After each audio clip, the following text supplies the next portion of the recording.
So, the next element of email marketing that I want you to understand is the welcome letter. What is a welcome email? It is a letter that we send people when they subscribe to our database. For example, we have a new subscription form. People give us the email and we say, "Hello guys, we have great content for you and special offer." The welcome letter is the first email you will send to your audience. After users subscribe to the newsletter, they are automatically put into a database and they receive a trigger email, a welcome letter. You need to greet them to become part of your community, saying something like, "Hello, we are happy to have you on board." And then you will go on to list the benefits of subscribing to your newsletter. After your greeting, give them some valuable links and videos.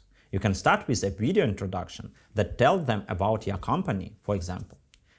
You try to make welcome letters packed with the information needed for a new customer. These letters will be sent automatically when you set up your trigger chain. Try to make the content in the welcome letter as valuable as possible. On the slide, you can see an example of an email from Mars.com.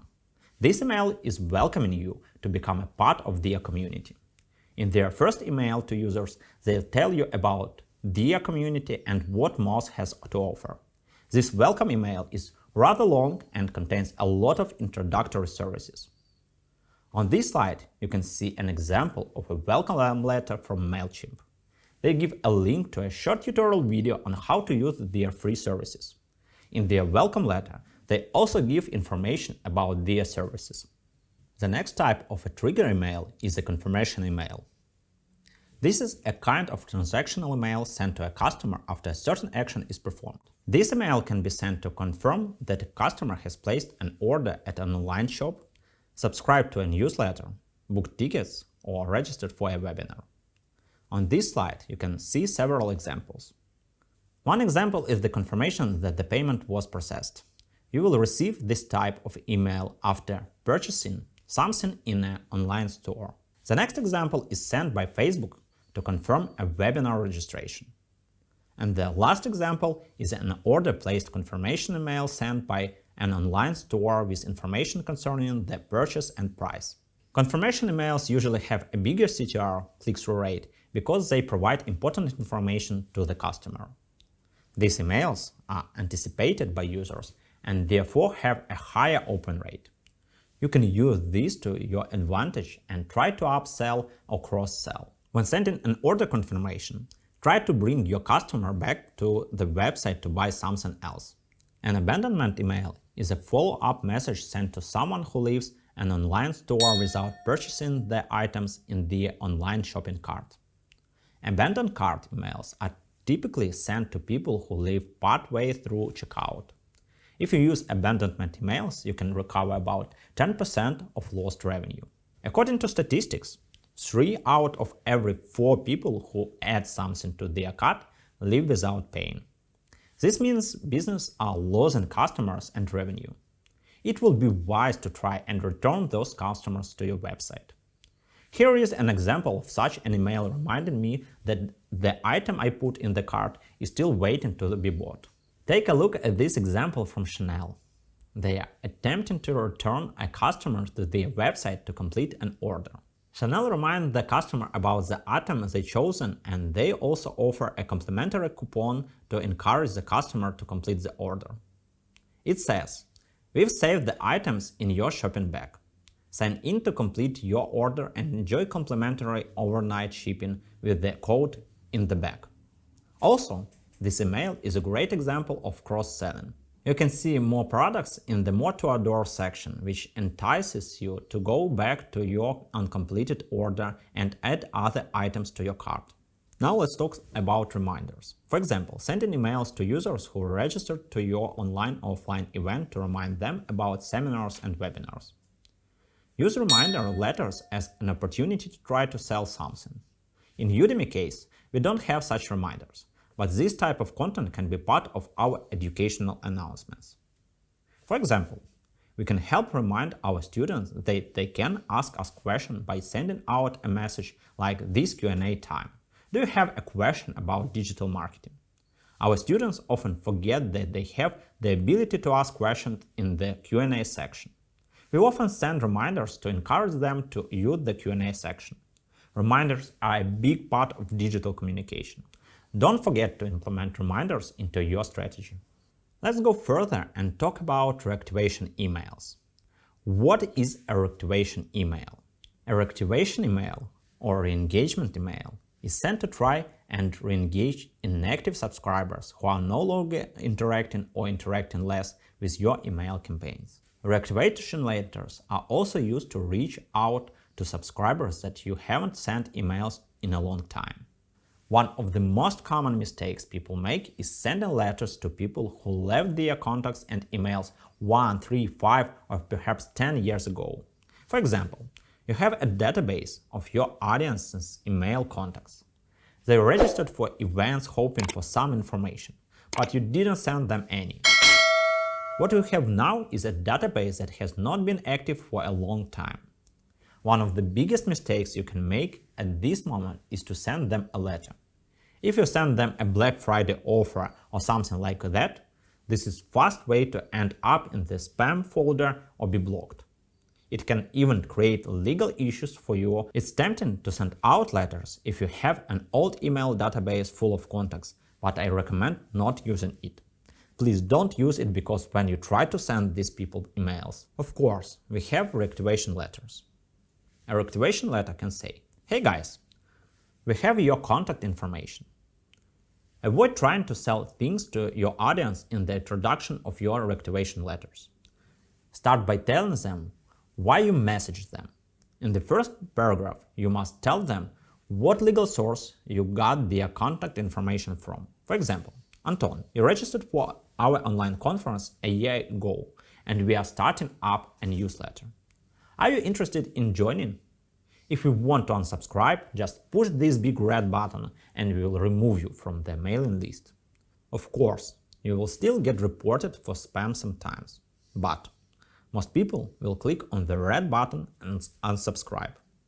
And if they unsubscribe, you will know which people don't want to be emailed.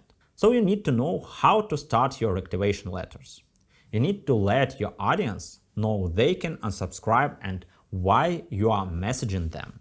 If you do not follow this procedure and start using an old email database, you'll be shooting yourself in the foot because you will have problems with your domain history and spam.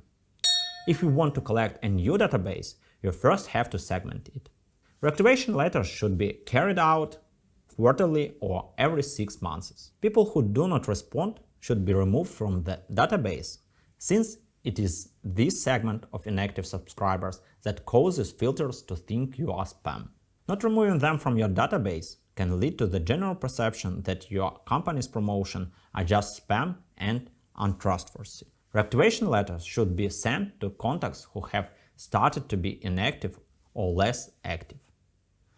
You can encourage them to be active again by sending out special offers. Typical subject lines can be something like, "We've missed you. Here is a 15% discount. We want you back. Get a $10 coupon. It's been a while," etc. If you are creative, there is a great chance you can win back some clients. Our next step is email promotions. When working with a B2C audience, you have to send things like, "Hello, we are having an Easter sale, Black Friday sale, New Year sale," etc. You should send special offers in all of these emails. Depending on how they react, send them another email about a different topic or send them a reminder, etc. Mass email promotions can also be automatic. The efficiency of mass promotions is usually very high. If you ask your partners what percentage of their sales come from email marketing, they will probably say 10 to 20%. Mass promotions is a great email marketing tool. Promotional mailings or notifications about a new product are among the most effective mailings in terms of sales. The base of subscribers who regularly read your content are quite loyal people, and they have already most likely bought something from you. Selling to someone who has already bought something from you is much easier than selling to someone you have met for the first time. Therefore, if you have a promotion or additional product, let your audience know about it on the mailing list. One letter is usually ineffective. A series of several interactions usually works. For example, you decide to hold a promotion. Notify the audience about this on day 1 of the promotion. State that the promotion will end soon, halfway through the promotion. Send 1 to 2 letters at the end of the promotion period.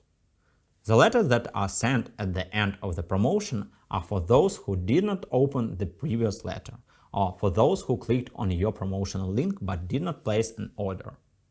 Mailing list services will take care of this process for you, and they will try to find different ways to communicate with your audience, whether they opened your letters or not.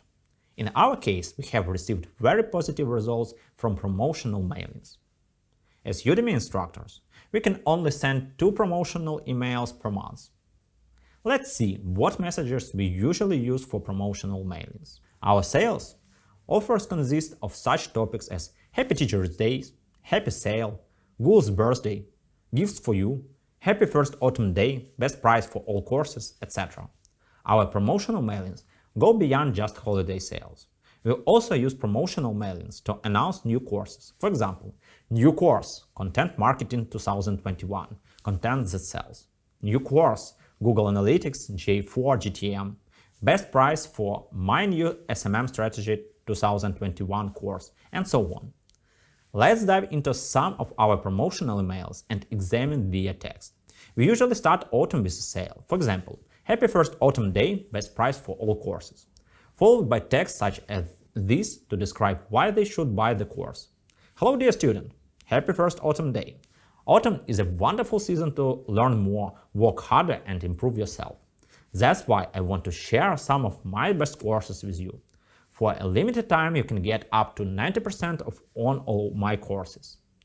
Click the link below to enroll in the course and start gaining new skills today. Promotional emails may sometimes be met with little enthusiasm, but if you mix in emails with valuable content, you will get excellent sales results. Okay, let's talk about content email. Content emails are part of content marketing strategy. Content marketing is the creation and distribution of useful and relevant content for a targeted audience. Its purpose is to help to create brand loyalty by building trust with an audience. Content emails help build trust by sharing valuable and often free content instead of directly selling. On this slide, you can see an email from the McKinsey marketing consultancy firm. In this email, the company does not sell its consultancy services. Instead, they send their context digest full of useful information on marketing and strategy. McKinsey creates strong relationships by sharing its expertise. The second example is from the New York Times. They do not ask people to buy subscriptions, but they do share recipes and interesting culinary articles under free subscriptions about cooking. And for example, if you have an online shop, you can send your customers fashion news, outfit ideas, etc. Content emails are very important for building long-term relationships with customers. Digest mailings are one of the most popular formats. Digest mailings contain the content that you have created throughout the week. It could be company news, blog posts, interesting videos, or industry news. How often can you send out digest emails?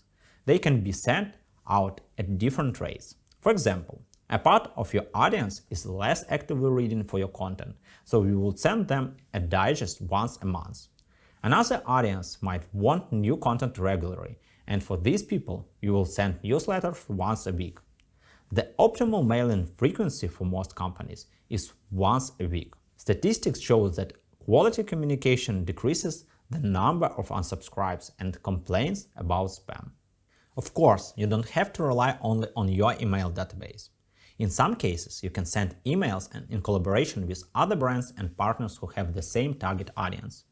When you use your partner's email database, remember that it is all about collaboration. They will not give you their contact database, but ask them to send your offers to their audience. On the slide is an example of a partner email. Develop Your Business is a consultancy company. They send out an email to their subscribers about an event held by their partners Idea First, which runs the first online marketing forum. Okay, let's pause for a second. Please message me about how I can make my course better. You can write a personal message to me or express your concerns in the Q&A section.